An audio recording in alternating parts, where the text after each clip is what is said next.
Bienvenidos, buenas noches, un cordial saludo a todos los presentes.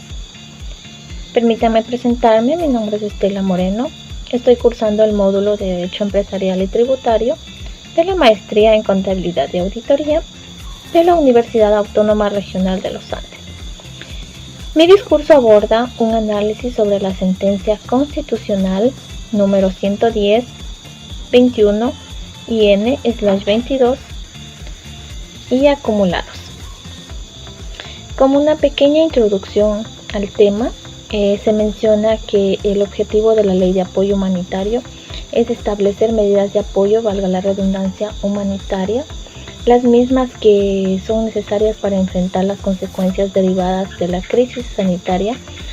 ocasionada por el COVID-19, con especial énfasis en el ser humano, la contención y reactivación de las economías familiares,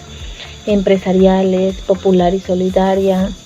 en el mantenimiento de las condiciones de empleo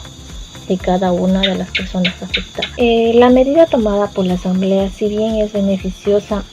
para un determinado sector y es gravosa para los derechos de los trabajadores y profesionales de la salud que no tuvieron la oportunidad de trabajar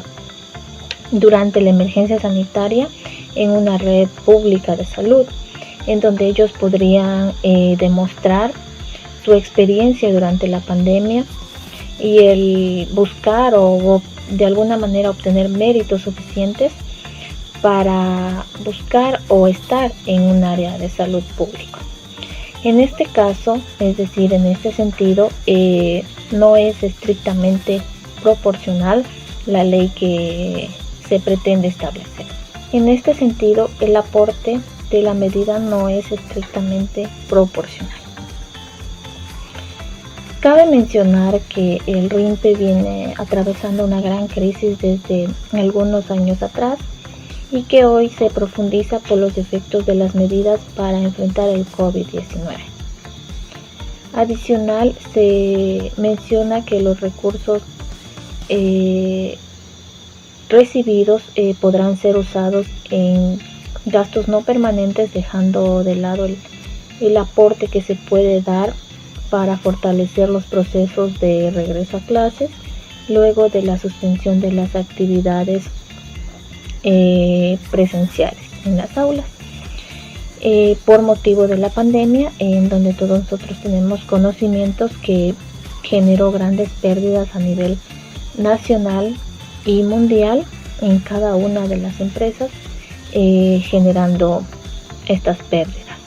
Abordaremos el tema sobre la presunta inconstitucionalidad del decreto ley por la forma. En el documento se menciona que el secretario general jurídico de la Presidencia de la República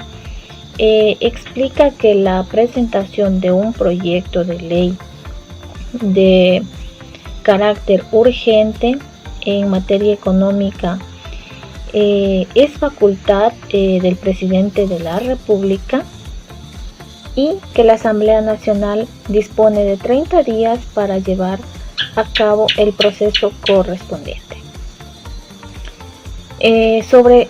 la presunta inconstitucionalidad del decreto de ley por el fondo, se menciona que la Constitución Solidaria sobre esto señala que el Código Tributario de la Ley de Régimen Tributario, valga la redundancia, interno, diferencien las personas de las sociedades y que en el tratamiento diferenciado es justamente en atención a los principios que vulneran a la demanda. La información pública, siendo que la información que se entrega contiene datos económicos y financieramente sensibles, es obligación de los administradores tributarios resguardar por mandato legal y es decreto de los contribuyentes que la administración tributaria mantenga reservado la información personal que tenemos cada uno de los contribuyentes. En cuanto a las reformas del impuesto a la renta,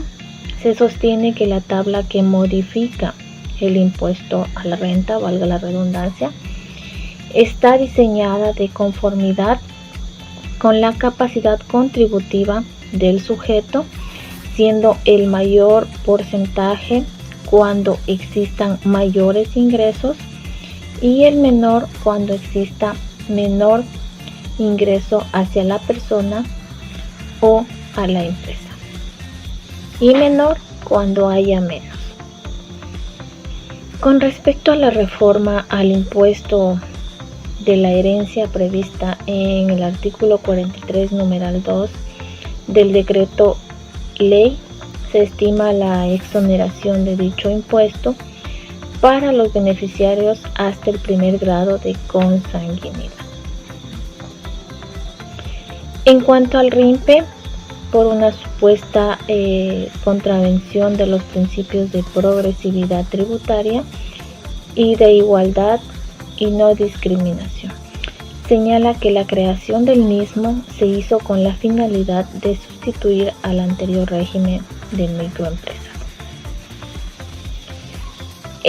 Al momento de privatizar los sectores estratégicos, se indicó que no se logra demostrar la supuesta inconsistencia sobre los criterios reformados, o es decir, que estos criterios vulneren el derecho a la seguridad jurídica, pues las normas conforme a su literalidad permanezcan claras y previsibles y no exista falta de especialización del texto, porque se reformó el decreto supremo número 2967 que contiene la ley de hidrocarburos conforme al texto vigente hasta el 28 de octubre del 2020. El tema del RIMPE para negocios populares. Todas las personas son iguales y gozarán de los mismos derechos, deberes y oportunidades. La Ley de Apoyo Humanitario determina como parte de su objeto establecer medidas de apoyo humanitario, las que serán necesarias para enfrentar las consecuencias derivadas de la crisis sanitaria ocasionada por el COVID-19, con especial énfasis en el ser humano, la contención y la reactivación de las economías familiares, empresariales, popular y solidaria, en mantenimiento de las condiciones de empleo.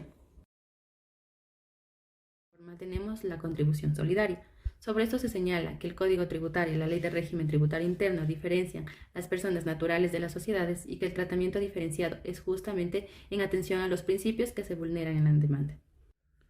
Al hablar del régimen impositivo voluntario único y temporal, se señala que la forma impugnada claramente establece que es un régimen voluntario al cual los sujetos pasivos residentes en el Ecuador que al 31 de diciembre del 2020 hayan sido residentes fiscales ecuatorianos y que hayan mantenido activos en el exterior podrán acogerse hasta el 31 de diciembre del 2022 por solamente un año y solo aplica respecto de determinadas personas de manera temporal y respecto de sus activos determinados. La información pública, siendo que esta información que se entrega contiene datos económicos y financieros sensibles, es obligación de la Administración Tributaria resguardar por mandato legal y es derecho de los contribuyentes que la Administración Tributaria mantenga reserva de su información personal.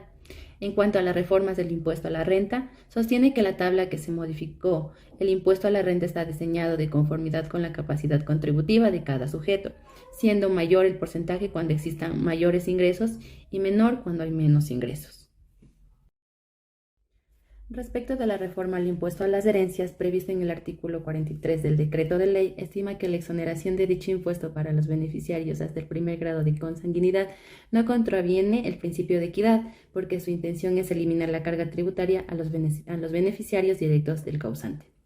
En cuanto al RIMPE, por una supuesta contravención de los principios de progresividad tributaria y de igualdad y no discriminación, señala que la creación del RIMPE se hizo con la finalidad de sustituir el anterior régimen de microempresas, RIM.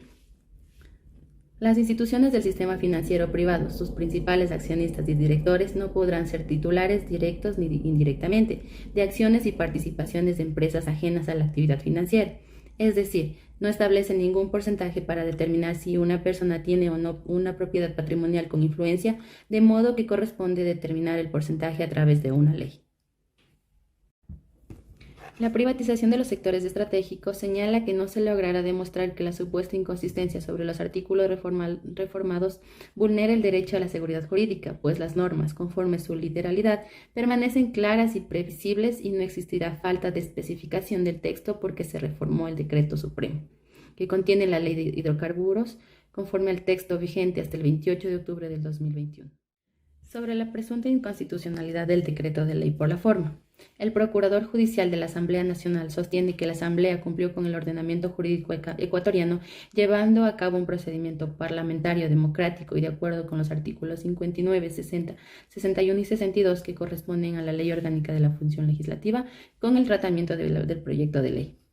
Sobre la presunta inconstitucionalidad del decreto de ley por el fondo. La Asamblea Nacional señala que los principios tributarios constitucionales no se encuentran vulnerados, por cuanto la mencionada ley no afecta al ciudadano y a su recaudación tributaria. Alega que dentro del proyecto de ley se abordó de forma clara que la política fiscal tendrá como objetos específicos el financiamiento de servicios, inversión y bienes públicos, la redistribución del ingreso por medio de transferencias, tributos o subsidios adecuados y la generación de incentivos para la inversión en los diferentes sectores de la economía y para la producción de bienes y servicios socialmente deseables y ambientalmente aceptables, responsables y transparentes y procurarán la estabilidad económica. Los accionantes sostienen que la reforma al impuesto a la renta de personas naturales efectuada por el decreto de ley es inconstitucional, puesto que las reformas a la tabla de ingresos no observan los principios de progresividad, equidad tributaria, capacidad contributiva y no confiscatoriedad. La situación del sistema de deducción de gastos personales por el cálculo del impuesto por un esquema de rebaja basada en gastos personales contraviene el principio de progresividad y no regresividad. El impuesto a la renta constituye un impuesto directo en tanto grava la renta como una manifestación directa de la capacidad contributiva. En tal sentido, como objeto imponible de este impuesto, de forma general, la renta se obtiene a partir de la diferencia entre los ingresos gravados y la totalidad de los costos y gastos deducibles imputables a la generación de tales ingresos. ¿Qué quiere decir esto? Que el RIMPE es para aquellos sujetos pasivos, personas naturales, con ingresos brutos existentes hasta $20,000 de los Estados Unidos de América en el ejercicio económico del año inmediatamente anterior. Tenemos el RIMPE para emprendedores, en donde bajo el régimen RIMPE son considerados emprendedores aquellos contribuyentes que perciban ingresos superiores a $20,000 y no se encuentren dentro del límite de los $300,000 al 31 de diciembre del año anterior. No obstante, la principal diferencia con el estatuto jurídico aplicado a negocios populares radica en que el RIMPE Emprendedores contiene una tarifa distinta para el pago anual de impuestos a la renta. Para determinar si la norma impugna configura un tratamiento discriminatorio, se contará con 3 elementos. En este caso son la comparabilidad entre los destinatarios de un acto o alguna conducta en específica que tengan.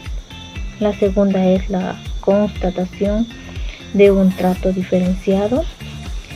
y la tercera es la verificación del resultado por el trato diferenciado, que puede ser una diferencia justificada o una diferencia que discrimina.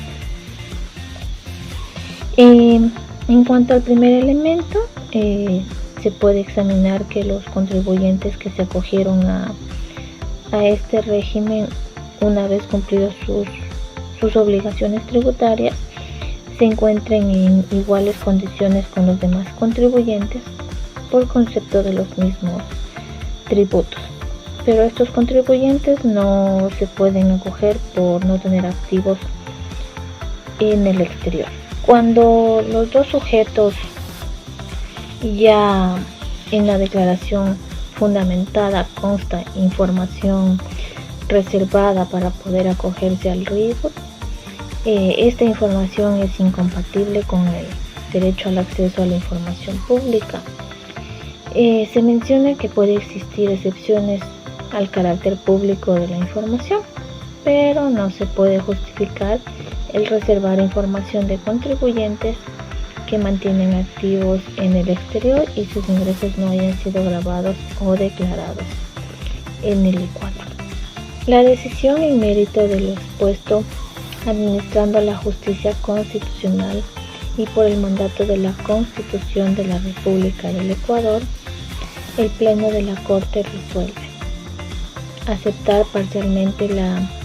demanda de acción pública de inconstitucionalidad asignada y declarar la inconstitucionalidad para la forma con efectos a futuro desde su publicación en el registro oficial. También declarar la inconstitucionalidad por el fondo con efectos a futuro desde su publicación en el registro oficial. Como una conclusión tenemos que, si bien es cierto, la regla general en materia de control constitucional en la declaratoria de inconstitucionalidad tenga efectos inmediatos, al tratarse de una norma tributaria que resulta imprescindible diferir los efectos de esta declaratoria a fin de evitar un vacío normativo que afecta gravemente la seguridad jurídica a nivel nacional y la sostenibilidad fiscal.